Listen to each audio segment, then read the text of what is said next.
Thomas the tank engine was feeling bright and cheerful. It was a splendid day. "Good morning," he whistled to some cows, but the cows didn't reply. "Never mind," said Thomas. "They're busy with their breakfast." Next, he saw Bertie. "Hello, Bertie. Care for a race today?" But all Bertie could say was, "Ouch! That's another hole in the road." "I'm sorry, Bertie," smiled Thomas. Thomas was still in good spirits when Bertie arrived at the next station. "Bad luck, Bertie. Now, if you were a steam engine, you would run on a pair of reliable rails." "Huh," replied Bertie. "The railway was supposed to deliver tar to mend the road 2 weeks ago. You can't trust a thing that runs on rails." "I run on rails. You can trust me, Bertie. I'll see if I can find out what's happened." And Thomas puffed away towards the big station.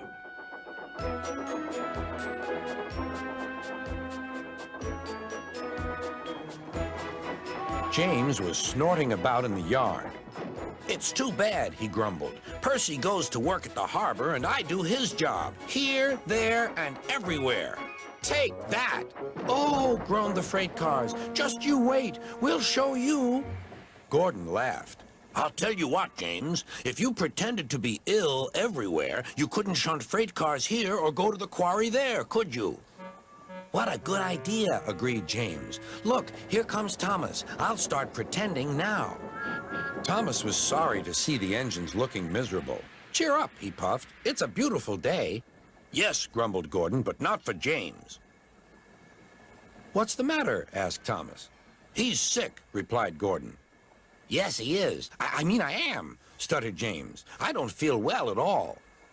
"Don't worry," said Thomas kindly. "I'll help out if you're ill." Gordon and James snickered quietly to each other. Some of James's cars were coupled behind Thomas and he steamed away to the quarry. The cars were still cross. "We couldn't pay James back for bumping us, so we'll play tricks on Thomas instead. One engine is as good as another." But Thomas didn't hear them. He collected all the stone from the quarry and set off back to the junction.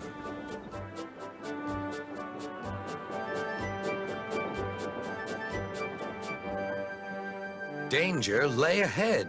"Now for our plan," giggled the cars. "Go faster, go faster." They pushed Thomas over the switches. "Slow down," called Thomas's driver and applied the brakes.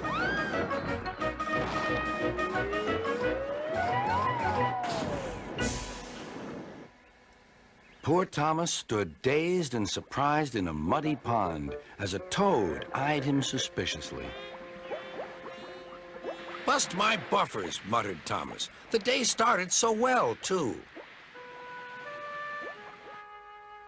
Duck pulled away the cars, and Edward helped Thomas back to the junction. Suddenly, Thomas remembered the missing tar. He told Edward all about it.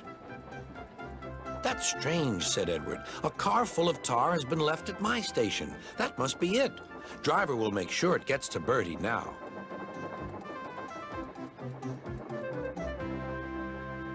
Later, James spoke to Thomas. "I'm sorry about your accident," he muttered, "and so is Gordon. We didn't mean to get you into trouble." "No, indeed," spluttered Gordon. "A mere misunderstanding, Thomas. All's well that ends well." Just then, Bertie arrived. He looked much more cheerful. "My road's being mended now." "Oh, I am glad," replied Thomas. "Thanks for all you did," added Bertie. "Now I know I can trust an engine, especially if his name is Thomas." Gordon and James puffed silently away to the shed, but Thomas still had company. "Well, well," he sighed, "what a day for surprises." The toad, who was looking forward to a ride home, noisily agreed.